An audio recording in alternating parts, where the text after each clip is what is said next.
Let's talk about Nick Rolovich, Kyrie Irving, Allison Williams, some of the people right now in an interesting dynamic as we have all of the fallout from COVID vaccine mandates going on. Okay. Kyrie Irving is an NBA player choosing not to get the COVID vaccine. Therefore, he is not eligible to play in New York City under New York City COVID vaccine mandate rules. Allison Williams, sideline reporter for ESPN. She has chosen to leave the company over the COVID vaccine. And Nick Rolovich at Washington State was a head football coach until late last night. He was fired for refusing to get the COVID vaccine. Now, I asked you guys, you can go vote in this poll if you would like to. Do you have more or less respect for any individual who makes a decision to lose their job over a COVID vaccine mandate? 81% of you said you had more respect for someone who was willing to lose their job over a COVID vaccine mandate. And I'm in that camp alongside of you. Whether you are Kyrie Irving, Nick Rolovich, or Allison Williams, I think rejecting a COVID vaccine mandate from your employer or from your city, which is requiring, or state, which is requiring you to get the vaccine, takes way more bravery than just getting the vaccine. Let's talk about bravery for a moment. We have devalued heroism to often mean that you are merely a victim, a bystander. That makes you in some way heroic, what someone does to you, okay? I believe that in order to be a hero, you have to take action and use your own agency. To me, heroism requires risk of life or liberty, okay? I want you to think about that. Heroism requires, this is my thesis, risk of life or liberty. You can be in prison, you can die. You could maybe expand heroism to include financial hardship. I get asked all the time, what would you do, Clay, if you had to choose between a COVID vaccine mandate or a job? And I'm in a different spot now because I'm a lot more like Kyrie Irving and Nick Rolovich, the head coach of Washington State, now than I was 5 or 10 years ago. My advice to everyone out there is, if you're forced to choose between losing your job or getting the vaccine, and you otherwise can't pay your mortgage, you otherwise can't pay for your car payment, can't take care of your family, I would get the COVID vaccine. For many years ago in the past, 5 or 10 years ago, I didn't have the financial security to be able to make a decision for my family as it pertained to my own choice with a COVID vaccine.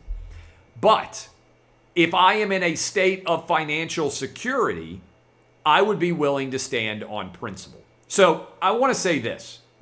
I believe that everybody out there who has been praising Colin Kaepernick, for instance, or any other athlete that has taken a stand, none of them have actually suffered a financial loss. Nick Rolovich at Washington State and Kyrie Irving with the Brooklyn Nets, both of them are giving up millions of dollars to stand on the courage of their convictions. I don't quite think it's heroic because, again, I think that true heroism requires a risk of life or liberty, but they are giving up tens of millions of dollars, something that most athletes who have gotten political have not done.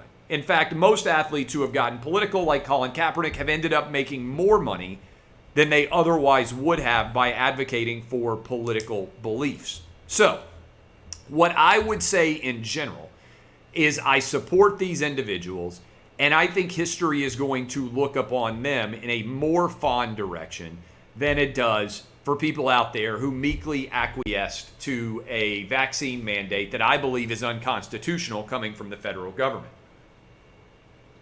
What I would encourage, and I've been making this argument on my radio show, if you haven't heard it, the Clay and Buck Show, what I have been saying is, and Southwest Airlines seems to be going in this direction, Delta seems to be going in this direction, I think you need a substantial process to allow an exemption, right?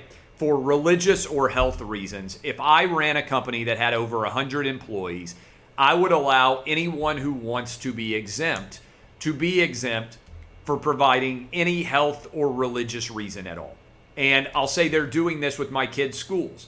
No one is required to wear a mask in my county because at public school, I have an exemption for my kids. For my first grader and my fifth grader, who both attend public school, they, along with many other people in their school, are allowed to get an exemption, and all exemptions are granted without question. And so my kids have exemptions to allow them not to wear masks. If you feel strongly that kids need to wear masks, your kid can wear a mask. If you feel strongly that you want to get the COVID vaccine, you should be able to get the COVID vaccine. But I don't think employers should be mandating vaccinations, because in my knowledge, no employer that I can remember has ever asked to see my vaccination card in my entire life to see whether or not I'm vaccinated against measles, mumps, rubella, chickenpox, whatever it might be. I don't believe in vaccine mandates. I believe that individuals should be able to make their own choices. I support Nick Rolovich, Allison Williams, Kyrie Irving, and anyone else who is standing up to COVID vaccine mandates. And by the way, I understand also there are a lot of people who are vaccinated that also oppose COVID vaccine mandates because they think it is unconstitutional, and I believe that they are right in their analysis. I think this is one reason why the Biden administration hasn't released their OSHA regulations yet, because I believe the Biden administration knows there's a very good chance that a COVID vaccine mandate would be shot down. Let me also ask about this. How come the Biden administration is letting hundreds of thousands of illegal immigrants into our country and not mandating that they get the vaccine? It's an interesting question for everybody out there. If you really thought COVID vaccine mandates were constitutional, wouldn't you be requiring that everyone entering the country illegally, at a minimum, get a COVID vaccine delivered by the federal government? Yet the Biden administration isn't doing that. Why? It's a good question.